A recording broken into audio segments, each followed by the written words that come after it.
हवेली का श्राप। रवि, अर्जुन, नेहा, पीयूष और साक्षी, ये पांचों बचपन के दोस्त थे। वे हमेशा रोमांचक जगहों की खोज में रहते थे। एक दिन उन्होंने शहर के बाहर एक पुरानी वीरान पड़ी हवेली के बारे में सुना, जिसे लोग श्रापित हवेली कहते थे। कहा जाता था कि वहां जो भी गया वापस नहीं लौटा। अरे ये सब अफवाहें हैं, हमें जाकर खुद देखना चाहिए, अर्जुन ने उत्साह में कहा।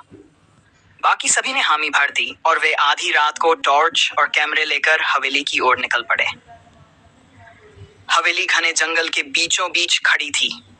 टूटी हुई दीवारें, जाले से ढके दरवाजे और अजीब सी सरांध हवेली को और भयानक बना रही थी।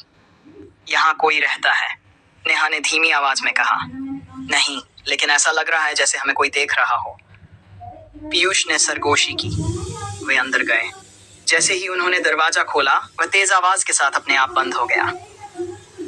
भूता एहसास। अचानक साक्षी ने एक परछाई को चलते हुए देखा। वो, उसने कांपते हुए कहा। सभी की टॉर्च एक ही दिशा में घूम गई, लेकिन वहां कुछ नहीं था। जैसे जैसे वे आगे बढ़े, हवेली के गलियारों में सरसराहट की आवाजें आने लगीं। तभी एक पुरानी घड़ी ने अपने आप बजना शुरू कर दिया। Dong Dong. यहाँ कुछ गड़बड़ है, हमें लौट चलना चाहिए। दरवाजा जो खुला ही नहीं। उन्होंने दरवाजा खोलने की कोशिश की, मगर वह टस से मस नहीं हुआ। जैसे ही उन्होंने पलटकर देखा, एक सफेद साया सीढ़ियों से उतर रहा था। आंखें जलती हुई लाल, उलझे हुए बाल और खून से सना सफेद कपड़ा। बचो, अर्जुन चिल्लाया और सभी उल्टे पांव भागे। हवा में एक अजीब सी फुसफुसाहट गूंजने लगी। तुम लोग यहाँ नहीं आ सकते, जाओ वरना मर जाओगे। नेहा की चीख निकल गई। तभी दरवाजे पर जोर की चोट हुई और वह अचानक खुल गया। पांचों बदहवास होकर बाहर भागे। सच का खुलासा। सुबह जब उन्होंने गांव के बुजुर्ग से पूछा तो उन्होंने बताया, वो हवेली पहले एक अमीर राजा की थी।